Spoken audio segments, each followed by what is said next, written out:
നമസ്കാരം. നമ്മുടെ രാജ്യത്ത് കാശ്മീരിൽ ഭീകരർ നടത്തിയ ആ ഭീകരാക്രമണം കഴിഞ്ഞതിന് ശേഷം ഇപ്പോൾ 10 ദിവസമൊക്കെ കഴിഞ്ഞിരിക്കുന്നു.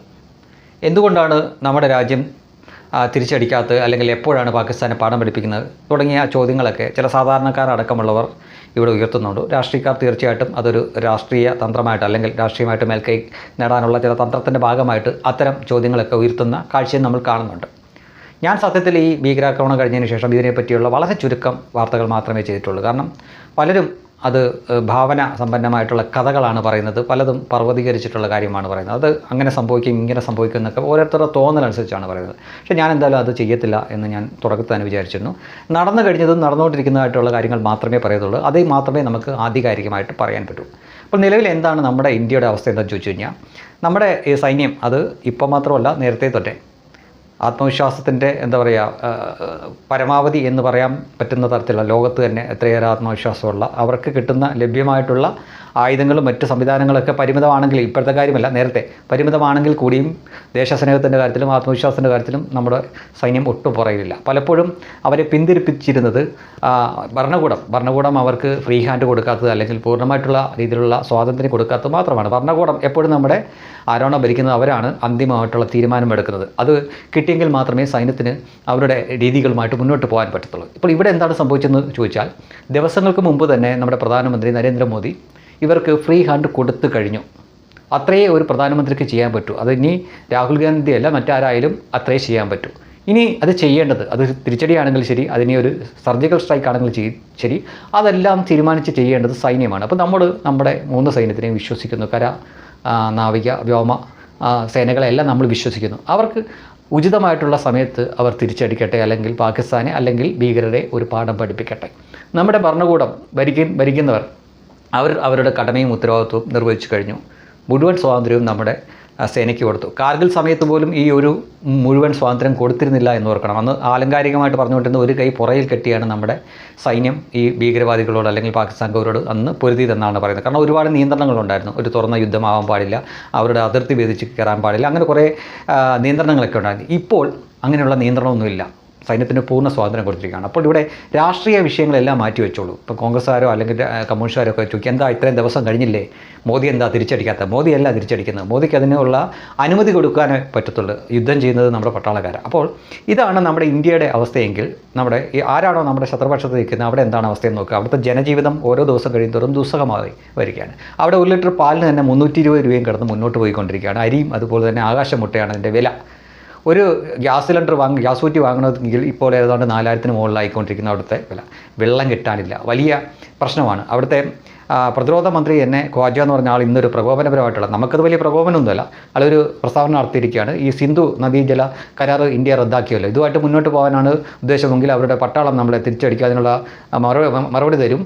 ഡാം പണിയുകയാണെങ്കിൽ ഡാം ഞങ്ങൾ തകർക്കും എന്നൊക്കെയാണ് പറഞ്ഞിരിക്കുന്നത്. പക്ഷേ നമ്മുടെ രാഷ്ട്രീയ നേതൃത്വം അഥവാ നമ്മുടെ ഭരണ നേതൃത്വം തീർച്ചയായിട്ടും യാതൊരു രീതിയിലുള്ള ഒരു ഗീർവാണങ്ങളും ഒരു അവകാശവാദങ്ങളും ഉന്നയിച്ചിട്ടില്ല.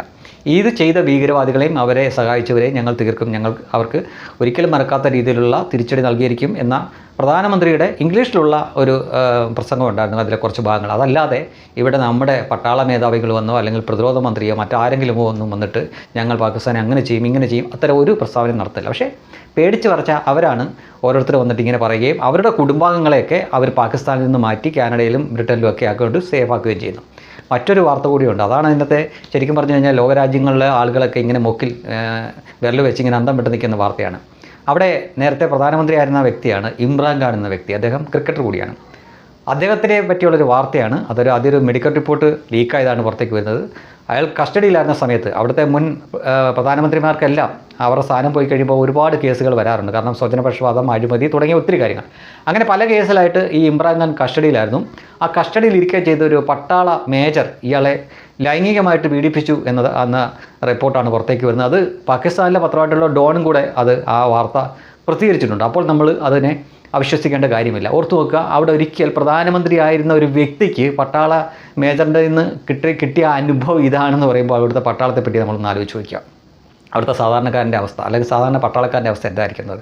ഇതിനും ഏതാനും ദിവസങ്ങൾക്ക് മുമ്പ് അവിടെ ഒരു പട്ടാളക്കാരൻ അയാൾ ആത്മഹത്യ ചെയ്തു. ആ ആത്മഹത്യാക്കുറിപ്പിലും ഇതേ സമാനമായിട്ടുള്ള കാര്യമാണ് മുതിർന്ന പട്ടാള ഉദ്യോഗസ്ഥർ തന്നെ പീഡിപ്പിച്ചു എന്നാണ് എഴുതി വെച്ചിട്ടാണ് അയാൾ മരിച്ചത്. അപ്പോൾ അവിടുത്തെ പട്ടാളത്തിൽ തന്നെ പ്രശ്നമാണ്. അതിൻ്റെ ഒപ്പം തന്നെ രാജ്യത്തിനകത്ത് ബലൂചിസ്ഥാൻ എന്ന് പറഞ്ഞ സ്ഥലത്ത് അവർക്ക് സ്വാതന്ത്ര്യം വേണമെന്ന് പറഞ്ഞിട്ട് പ്രശ്നം, അഫ്ഗാനിലുള്ള താലിബാൻ പ്രശ്നം ഉണ്ടാക്കുന്നു, ഇറാനുമായിട്ട് ഇവർക്ക് പ്രശ്നം, ഇറാൻ ഷിയ ആളുകളാണ്, പാകിസ്ഥാൻ സുന്നികളാണ്.